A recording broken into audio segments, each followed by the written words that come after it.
The emergency alarms echoed through the massive corridors of Nexus Prime as beings from across the galaxy rushed toward the Central Assembly Hall.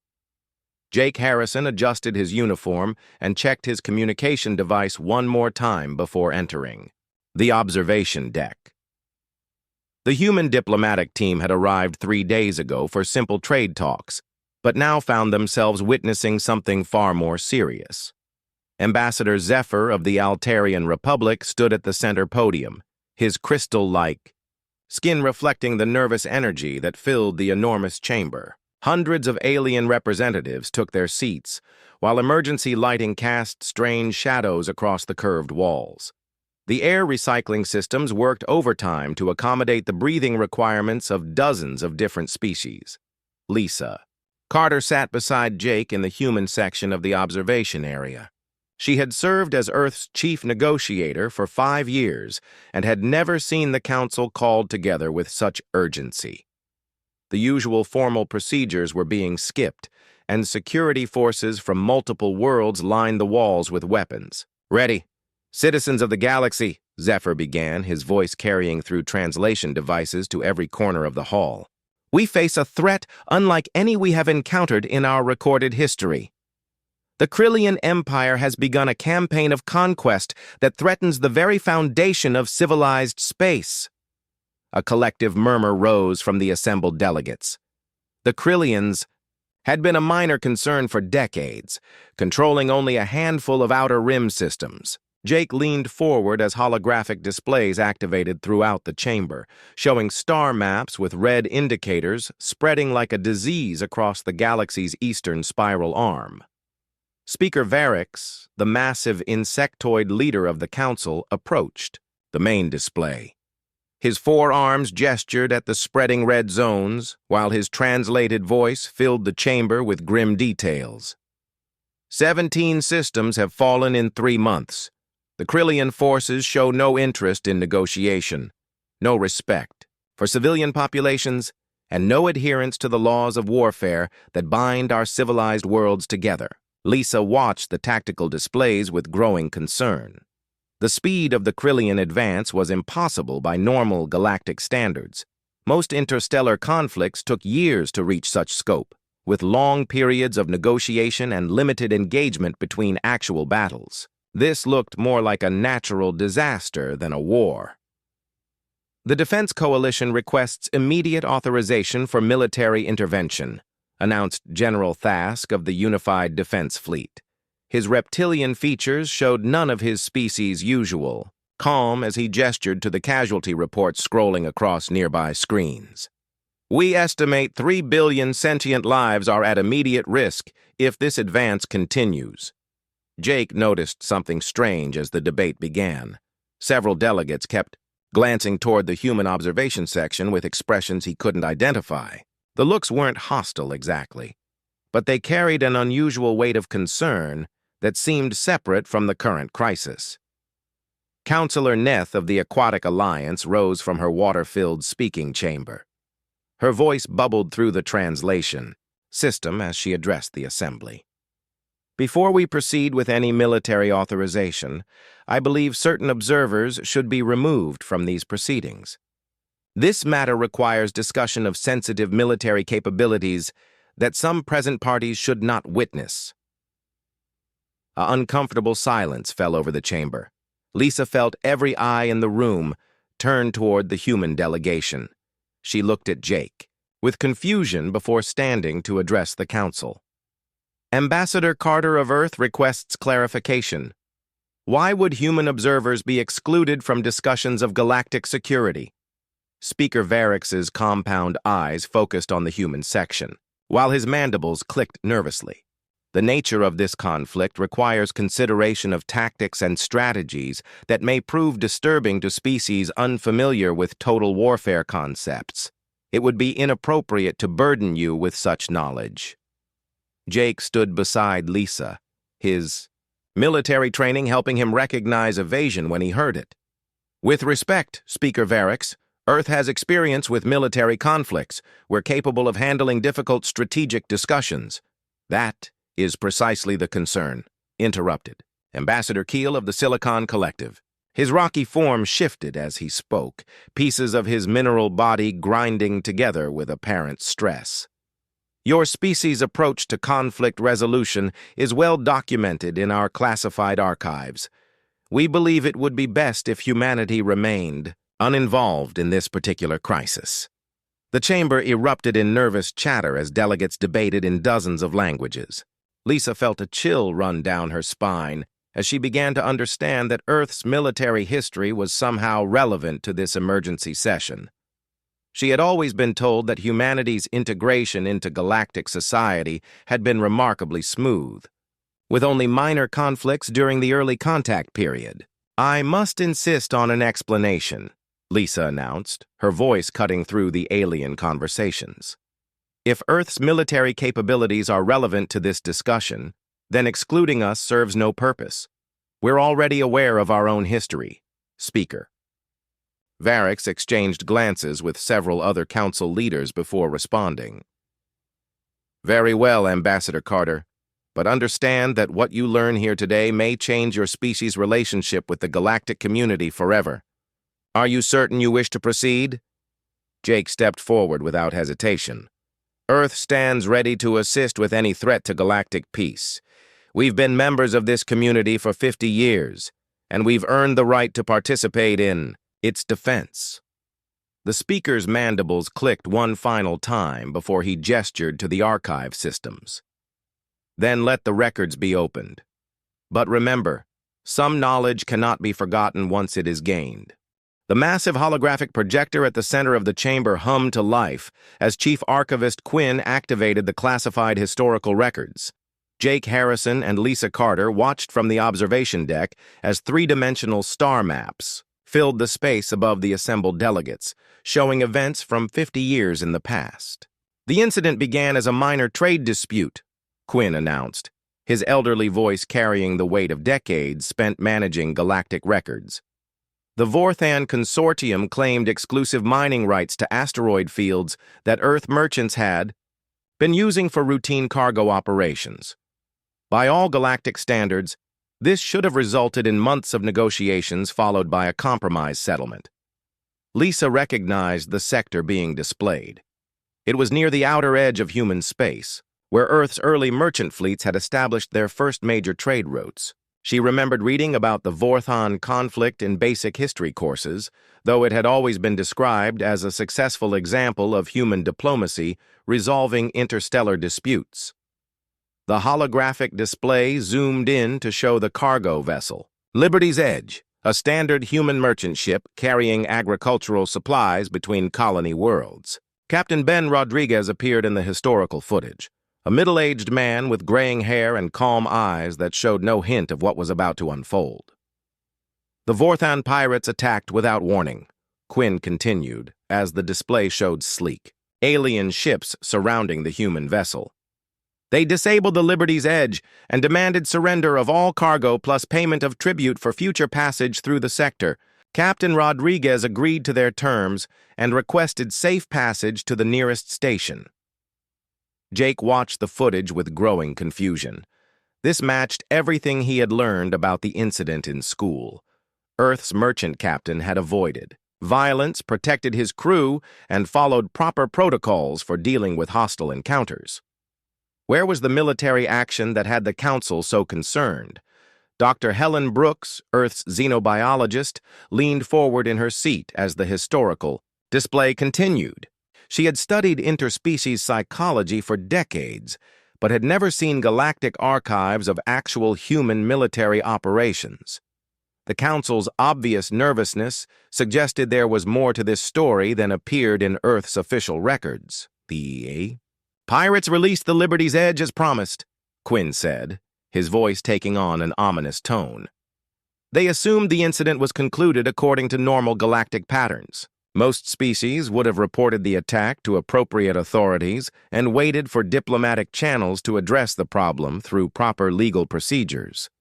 The holographic display shifted to show the Liberty's Edge arriving at Haven Station, where Captain Rodriguez filed his incident report with local authorities. The timestamp showed this occurred exactly as described, with the human captain following all established protocols for dealing with piracy. Lisa began to wonder why this mundane event warranted classification. "What happened next?" Speaker Varix interrupted, his mandibles clicking nervously. "Violated every assumption we held about human behavior patterns. Instead of waiting for diplomatic resolution, Captain Rodriguez began what your species calls intelligence gathering." The display changed to show Rodriguez meeting with other human merchants, station security personnel, and even alien traders who had encountered Vorthon pirates. Within days, he had compiled detailed information about pirate operations, ship movements, base locations, and command structures across 12 star systems. Jake felt his confusion growing. Intelligence gathering was standard procedure for any military operation, but Rodriguez was a merchant captain without military training or authority. The footage showed him operating with a level of systematic efficiency that impressed even the watching alien delegates. Captain Rodriguez contacted Commander Alex Stone of the Merchant Protection Service, Quinn continued. What followed was not a military campaign in any sense that galactic civilization understands. It was something far more comprehensive and far more final.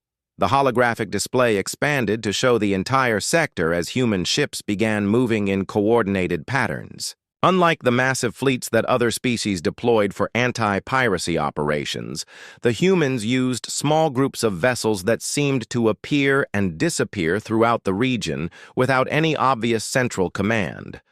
Dr. Brooks watched in fascination as the human forces demonstrated tactical flexibility that bordered on the supernatural. They struck pirate bases simultaneously across multiple systems, captured intelligence from each raid, and used that information to plan the next phase of operations. The speed and coordination were unlike anything in recorded galactic military history. The Vorthon pirates sent distress calls to their government, Speaker Varix explained, his voice filled with what sounded like reluctant admiration. They reported that human forces were not simply defending their merchant ships, but were actively hunting down every pirate operation in the region. Lisa watched the tactical display show human teams infiltrating pirate installations, capturing enemy vessels intact, and gathering intelligence that led to even more targets. The operation expanded like a chain reaction, with each success providing information that made the next strike more effective.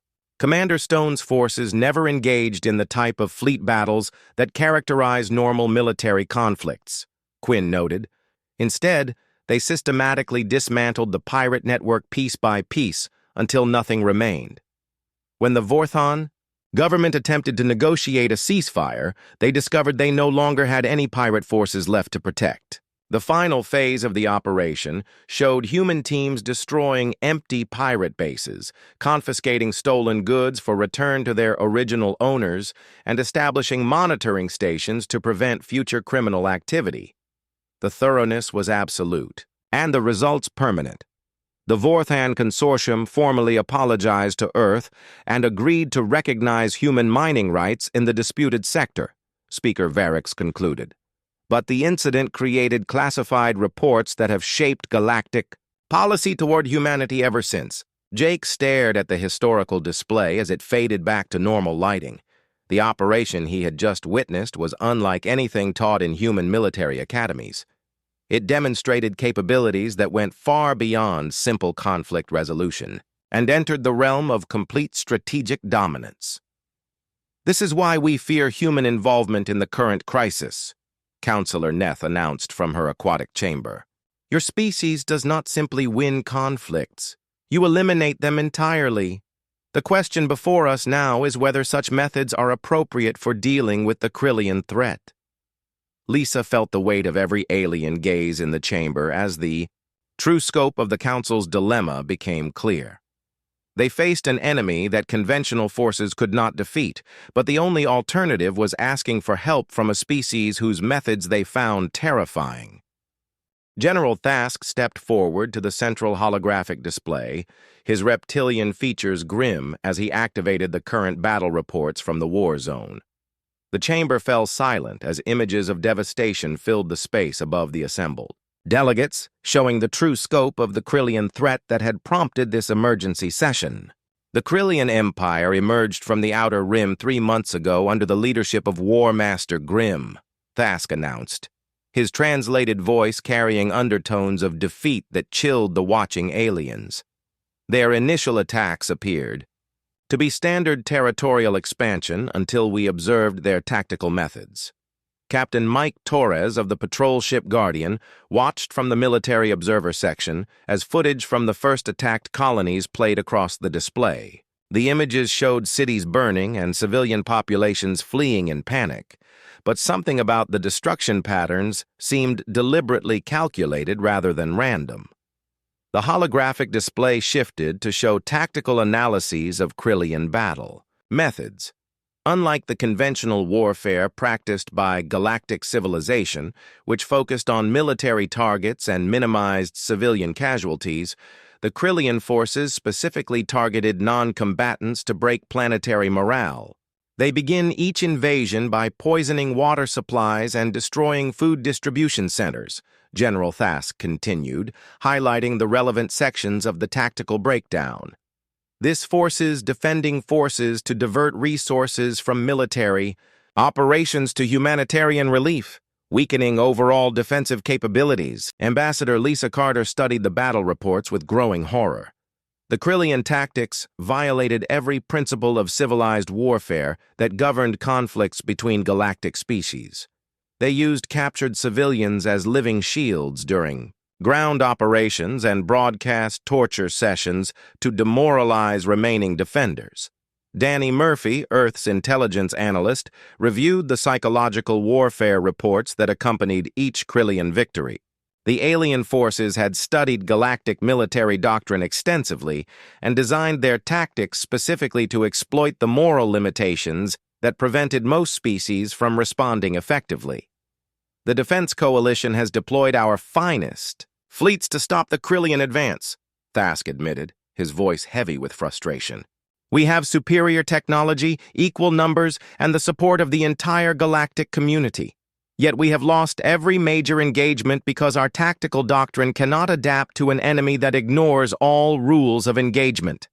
The display showed battle footage from the recent defeat at the Kepler defense line, where coalition forces had assembled their largest fleet to stop the Krillian advance. The alien defenders fought with courage and skill, but found themselves paralyzed by enemies who used every dirty trick imaginable. Colonel Ray Foster monitored the communications intercepts that revealed the true scope of Krillian brutality.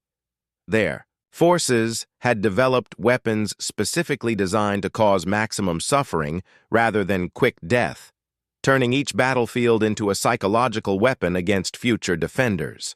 The Krillians announced their intentions to push toward the galactic core worlds, Thask continued, updating the star map to show projected invasion routes.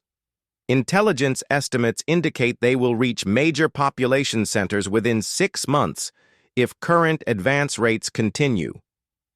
Dr. Helen Brooks analyzed the xenopsychology reports that attempted to explain Krillian behavior patterns. Unlike most galactic species, which had evolved past their violent instincts through millions of years of civilization, the Krillians appeared to have weaponized their aggression into a form of warfare that other species found incomprehensible. The tactical breakdown revealed that Krillian forces studied each defending species individually and adapted their psychological warfare accordingly.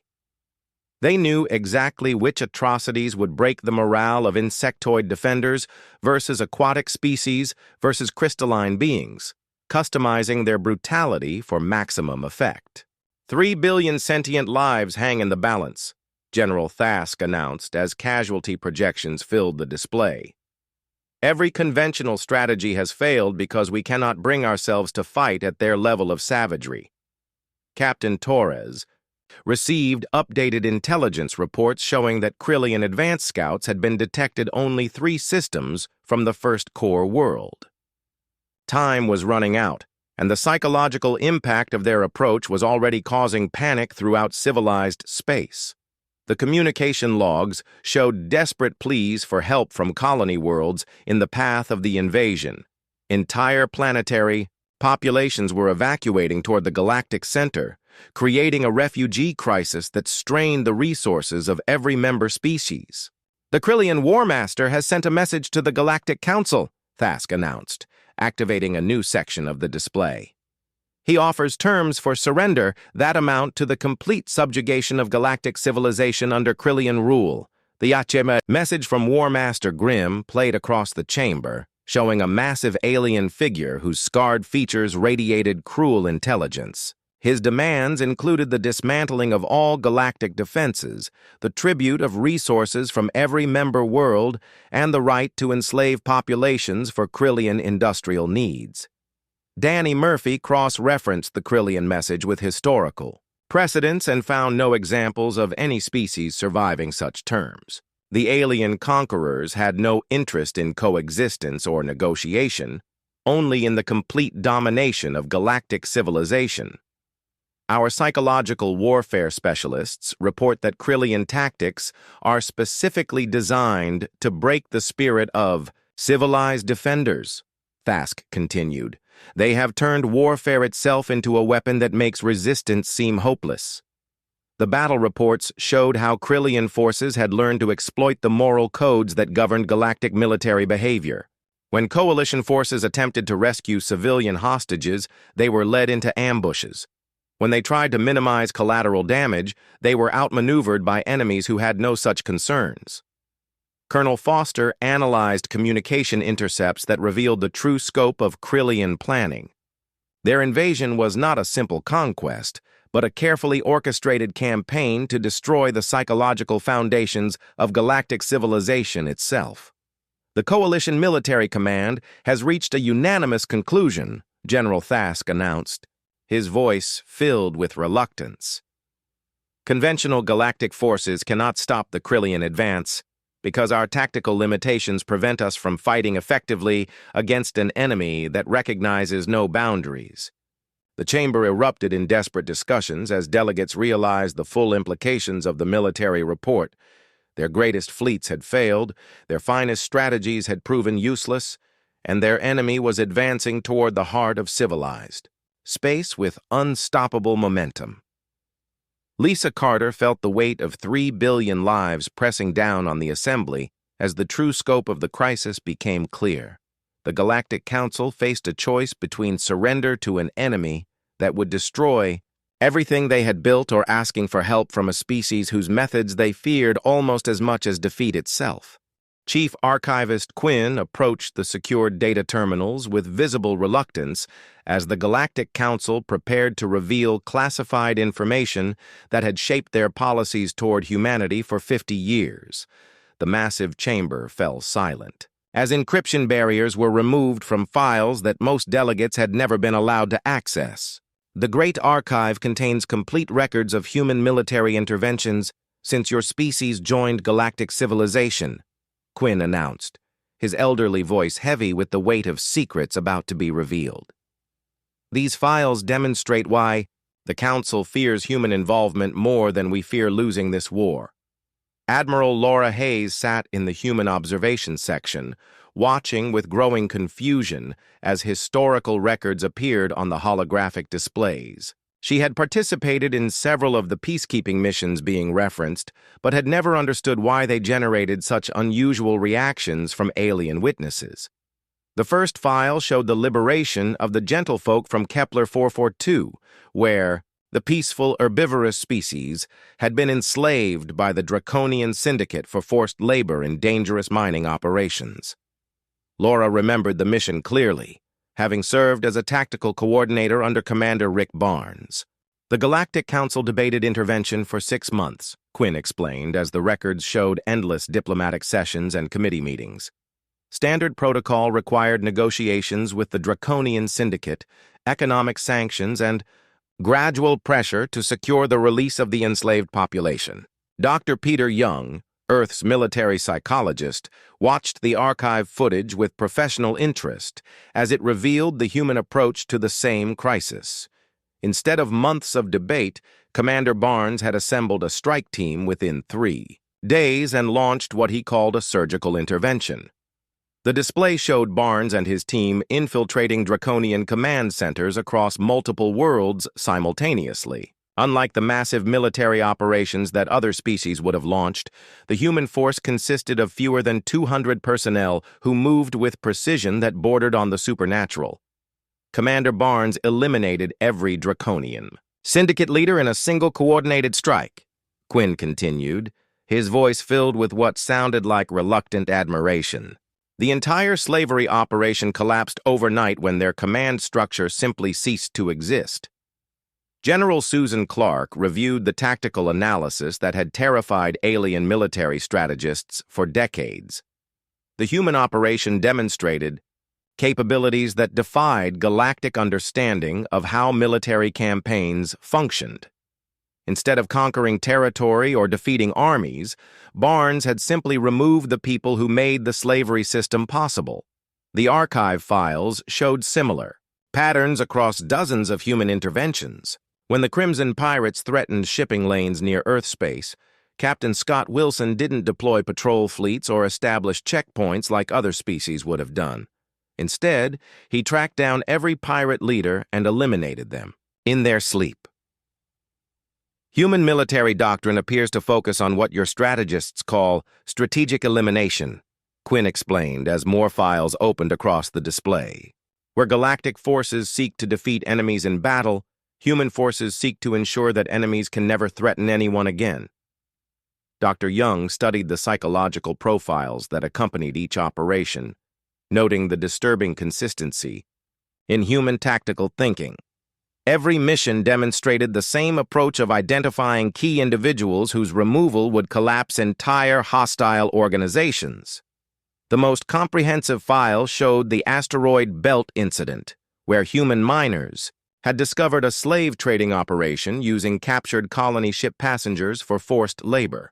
General Kevin Clark remembered the operation well, having commanded the response that other species still discussed in hushed tones. The slave traders had dispersed their operations across 47 different asteroids to prevent detection, Quinn noted as the tactical display showed the scope of the criminal network. Galactic protocol would have required systematic investigation, legal proceedings, and careful coordination to avoid harming the enslaved victims. The human response had been characteristically direct. Clark's forces mapped the entire network. In 2 weeks, then simultaneously struck every location at once.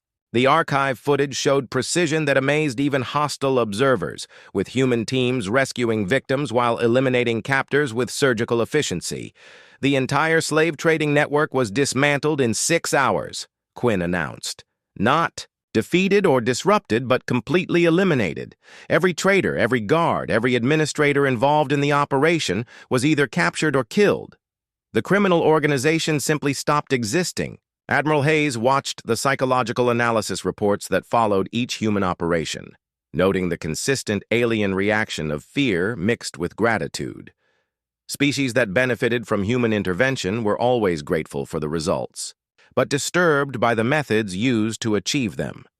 The archive files revealed the depth of galactic concern about human military capabilities. Unlike other species, which had evolved past their violent instincts through millions of years of civilization, humans retained what Dr. Young called tactical flexibility that allowed them to be completely ruthless when necessary. Your species demonstrates an ability to psychologically compartmentalize that we find deeply disturbing, Quinn admitted as he displayed psychological studies of human military personnel. You can maintain strict ethical codes toward allies and civilians while completely dehumanizing designated enemies. The studies showed that human soldiers could switch between humanitarian relief work and lethal military operations with a mental flexibility that other species found impossible to understand. They could spend days helping refugee children and then eliminate threats with mechanical efficiency. General Clark reviewed communication intercepts from various alien military commands discussing human tactics. The reports described human forces as unpredictable and impossible to defend against because they thought in ways that violated all established military doctrine. The most disturbing aspect of human warfare is your species' ability to think beyond immediate tactical objectives, Quinn continued as strategic analyses filled the display. While galactic forces plan individual battles, human forces plan the complete elimination of threats at their source. The archive showed examples of human forces studying enemy organizations for months before taking action, identifying not just military targets, but the economic, political, and social foundations that made hostile activities possible. When they finally struck, the results were permanent. Dr. Young noted the recurring theme in alien military reports, describing human tactics as incomprehensible.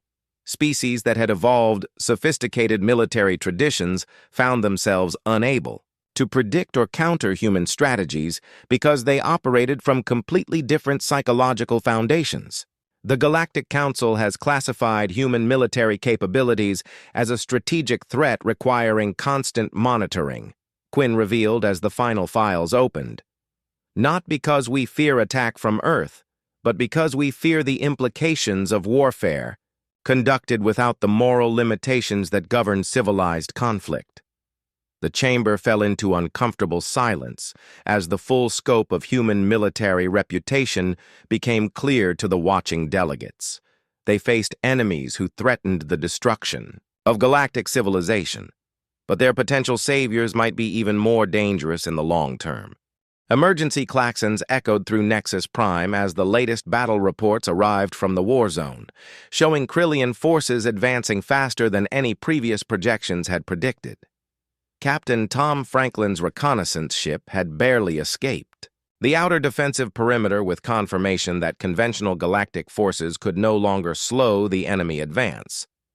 Speaker Varric stood before the assembled delegates, his compound eyes reflecting the emergency lighting as he read casualty, reports that grew worse with each transmission. The Krillian breakthrough at the Vega defense line has eliminated our last major military stronghold between their forces and the core worlds, he announced, his translated voice carrying the weight of impending disaster. Military Commander Ross analyzed the tactical displays showing Krillian advanced scouts already probing the outer edges of inhabited systems. The alien forces were moving with confidence that suggested they knew exactly how helpless galactic defenses had become against their unconventional warfare methods. In the closed council chambers, Ambassador Lisa Carter and her human delegation waited outside while alien representatives debated the unthinkable option of requesting human military intervention. The discussions had been going on for hours while refugees' ships fled toward the galactic center, carrying tales of horror from the conquered worlds. Bob Mitchell, Earth's strategic advisor, monitored galactic communications networks and reported that panic was spreading across civilized space faster than the Krillian invasion itself. Entire star systems were evacuating their populations while stock markets collapsed and governments prepared for the worst possible outcomes. The psychological impact of Krillian tactics has proven more devastating than their actual military capabilities, Dr. Karen White announced as she reviewed intelligence reports from the war zone. Defending forces are surrendering before battles even begin because they cannot face the brutality that accompanies Krillian occupation. The latest refugee testimonies described horrors that violated every principle of civilized warfare. Krillian forces had perfected the art of breaking enemy morale through calculated atrocities that made resistance seem pointless, and surrender appear to be the only rational choice for defending populations. Inside the closed chambers, Senator Crix of the Crystal Confederation argued passionately against human involvement in the crisis. "We have seen what happens when humans solve military problems," his crystalline voice rang out through the private discussion. "They do not simply defeat enemies, they eliminate the possibility of future conflict through methods we cannot control." General Voss of the warrior clans countered with equal passion, his scarred features showing the frustration of a military leader facing an impossible situation.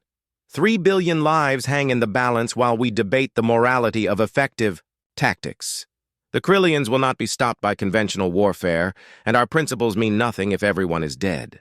The debate revealed the fundamental divide that had paralyzed galactic decision-making since the crisis began.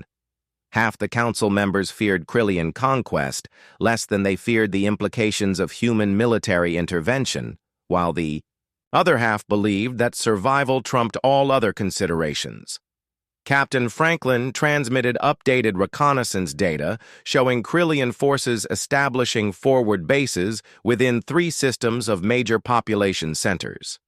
The enemy was moving, with systematic efficiency that suggested they had studied galactic defensive capabilities extensively and found them completely inadequate. The Krillian advance cannot be stopped by any conventional means at our disposal, Admiral Kevin Clark announced as he reviewed the final defensive options available to galactic forces. Our fleets are in full retreat. Our defensive lines have collapsed, and enemy forces are advancing toward core worlds with unstoppable momentum. The communications intercepts monitored by Dr. White revealed that Krillian War Master Grimm was broadcasting surrender demands directly to individual planetary governments, offering terms that amounted to complete subjugation under alien rule. Several worlds were already considering acceptance rather than face the brutal conquest they had witnessed elsewhere. In the private council chambers, the debate reached its climax as emergency reports arrived, showing that Krillian advance forces had been detected in the outer system of New Geneva, one of the major core worlds with a population of over 2 billion sentient beings. "We are out of time," Speaker Varix announced as he reviewed the latest intelligence reports. "The Krillian forces will reach New Geneva within days, and our defensive fleets cannot delay them any longer." Councillor Neth of the Aquatic Alliance spoke from her water-filled chamber, her bubbling voice heavy with reluctance. "The choice before us is no longer between victory and defeat, but between certain destruction and uncertain salvation through means we fear to contemplate." Ambassador Zephyr of the Altarian Republic cast the decisive vote that would determine the fate of galactic civilization. "I move that we formally request human military assistance against the Krillian Empire, with the understanding that such intervention may forever change the nature of warfare in our galaxy." The vote was close, passing by only 3 votes out of the hundreds of council members present. Half the galaxy's representatives had chosen to risk everything on the military capabilities of a species whose methods they found terrifying than face certain defeat at the hands of an enemy they could not fight effectively. Outside the chambers, Lisa Carter received the formal notification that Earth's military assistance was being requested to save galactic civilization from the Krillian threat. The message came with detailed intelligence reports and a simple statement that time was running out for 3 billion lives. Bob Mitchell established communication links with Earth's military command, while Dr. White prepared briefing materials that would help human forces understand the scope of the crisis they were being asked to resolve. The weight of galactic expectations settled on the small human delegation as they realized their species was about to be tested in ways they had never imagined. "The Council has made their choice," Lisa announced to her team as she reviewed the formal request for intervention.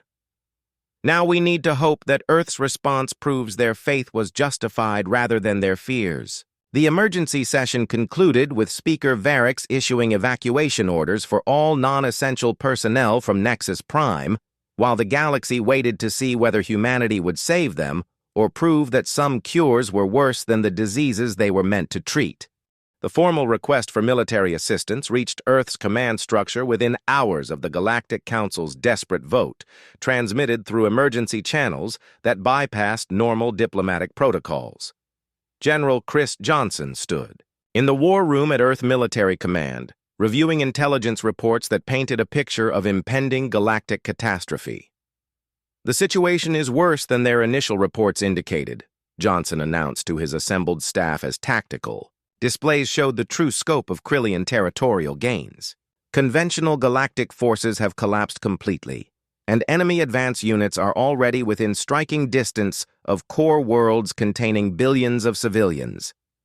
Admiral Nina Carter received authorization to deploy the first human expeditionary force, a response that confused alien observers monitoring Earth's military preparations. Unlike the massive fleets that other species would have assembled for such a crisis, the human response consisted of only 12 ships and 3,000 personnel.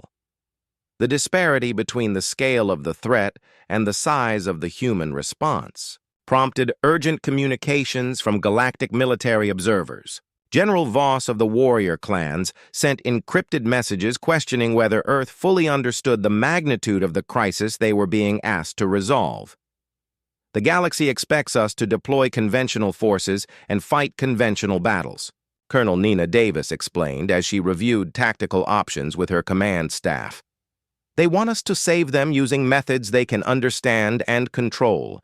That expectation is going to be their first disappointment. Captain Sam Phillips coordinated naval operations as the human fleet moved toward the war zone with speed that impressed even hostile alien observers. The ships traveled in loose formations that defied galactic understanding of fleet tactics, appearing more like a hunting pack than a military formation. The human approach to the crisis began before they even reached the battlefield, as intelligence. Teams led by Lieutenant Colonel Ryan Blake started gathering information about Krillian operations through methods that bypassed normal military reconnaissance. Instead of studying enemy fleet movements, they focused on supply chains, communication networks, and command structures. The Krillians have made the same mistake that most of our previous opponents have made, Blake reported as his teams compiled intelligence on enemy operations. They assume that superior firepower and brutal tactics will compensate for strategic vulnerabilities that they do not even realize exist. Dr. Elena Rodriguez analyzed Krillian psychological profiles and discovered that their apparent military genius masked a fundamental flaw in their strategic thinking. Like most species that relied on intimidation and overwhelming force, they had never learned to defend against opponents who refused to be intimidated. The first phase of human intervention began with actions that confused both enemies and allies alike. Instead of engaging Krillian fleets in the massive space battles that galactic observers expected, human forces seemed to disappear into the war zone without making any obvious military moves. Captain Phillips coordinated infiltration operations that placed human personnel throughout Krillian-controlled territory using captured enemy equipment and uniforms. The psychological impact proved devastating as Krillian forces began receiving contradictory orders and experiencing equipment failures that seemed to come from within their own ranks. "We are not fighting a conventional war," Colonel Davis explained in her tactical briefings. "We are performing strategic surgery to remove the cancer that is threatening galactic civilization. The operation requires precision rather than force, and permanent results rather than temporary victories." The human tactics violated every principle of galactic warfare by targeting infrastructure, communications, and leadership rather than engaging in direct military confrontation. Krillian supply convoys began disappearing without trace, while their forward bases lost contact with command centers in ways that defied explanation. War Master Grimm found his supposedly unstoppable war machine grinding to a halt as human forces systematically dismantled the logistical networks that supported Krillian military operations. The alien commander had prepared for conventional resistance, but found himself fighting an enemy that seemed to be everywhere and nowhere at once. "The humans are using our own methods against us," Grimm reported to his subordinates as the scope of the counteroffensive became clear. "They have studied our tactics and found weaknesses that we did not know existed." Lieutenant Colonel Blake led the final phase of the operation, a direct assault on the Krillian command ship that demonstrated human tactical capabilities at their most terrifying. Instead of the prolonged siege that galactic forces would have attempted, human teams disabled the massive vessel's defenses and captured its command center in less than an hour. The psychological impact of losing their supreme commander proved fatal to Krillian morale as human forces broadcast footage of War Master Grimm's capture throughout the enemy fleet. The alien forces had built their entire strategic doctrine around the assumption of their own invincibility, and that foundation crumbled when faced with opponents who simply did not care about conventional limitations. "The Krillian Empire surrenders unconditionally," came the transmission from the captured command ship as enemy forces throughout the galaxy laid down their weapons. "We request terms for the preservation of our remaining population." Captain Phillips coordinated the aftermath operations that demonstrated why galactic observers found human methods so disturbing. Instead of occupying conquered territory or demanding tribute, human forces systematically dismantled every aspect of Krillian military capability while leaving their civilian population completely unharmed. The speed and thoroughness of the human victory left galactic observers struggling to understand what they had witnessed. In less than 2 weeks, human forces had completely eliminated a threat that conventional galactic military doctrine had been unable to slow, let alone stop. "We did not come here to conquer anyone," Ambassador Lisa Carter announced to the reassembled Galactic Council as human forces prepared to return to Earth. "We came here to ensure that no one else could threaten the peace and security of galactic civilization." The final scene played out in the council chambers as Speaker Varix announced new protocols for dealing with future military crises. Certain conflicts would now be classified as human intervention scenarios, with direct communication lines established for emergencies that conventional forces could not handle. "Today, we have learned that monsters are sometimes exactly what you need to fight other monsters," Varix concluded as the council formally thanked Earth for saving galactic civilization. The question that remains is what we do with that knowledge. The galaxy had been saved, but its representatives realized they now faced a different kind of challenge in learning to coexist with protectors whose methods they could barely comprehend, and whose capabilities they could never hope to match or control.